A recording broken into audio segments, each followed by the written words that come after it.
Today, America risks losing the moon to China. So a short article about some takeaways from a Senate hearing. Here we are, hello from the moon, credit of NASA. So we have a short little article here, but from the perspective of space economists, this source is highlighting some critical economic risks and opportunities in the lunar sector. So this is being framed by the competitive dynamic between the United States and China, as the title not so subtly hints at. So first is the Artemis program's economic fragility is being seen as a major concern. So the initiative, which includes significant investments in the SLS rocket, the Orion capsule, Gateway space station, and SpaceX's Starship, faces budget threats and ongoing delays and technical hurdles. So these calendar slips and technical issues translate directly into cost overruns and reduce the return on investment for the program. In that hearing, we had a former NASA administrator, Jim Bridenstine, China's timeline unless something changes. So that underscores the economic efficiency, or I should say, is. There's also the idea about inconsistent congressional support and funding gaps. They're being depicted as significant destabilizers here. So these intermittence threatens the domestic suppliers and international collaboration. That's what it says. So this potentially erodes the industrial base that underpins the U.S. space economy. While Gateway's proposed funding was restored to $750 million per year through 2028, the overall inconsistent direction could deter private sector investment and drive international allies toward China's more stable lunar architecture.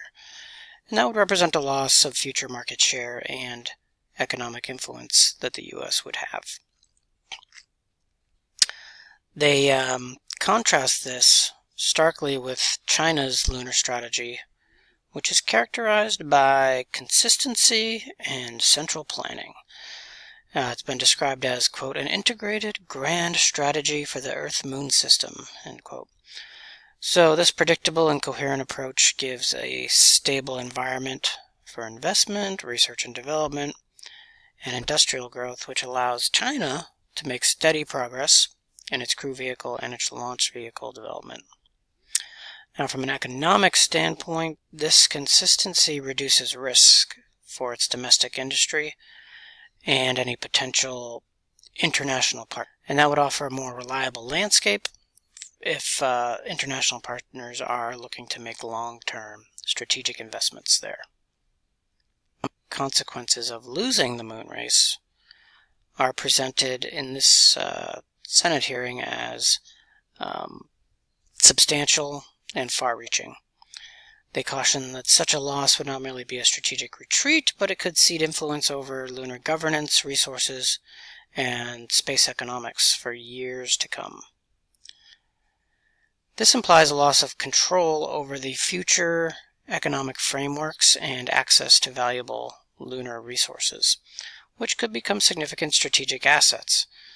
Now, the competitive landscape for space economics and the setting of future norms for lunar exploration are therefore the crucial economic battlegrounds.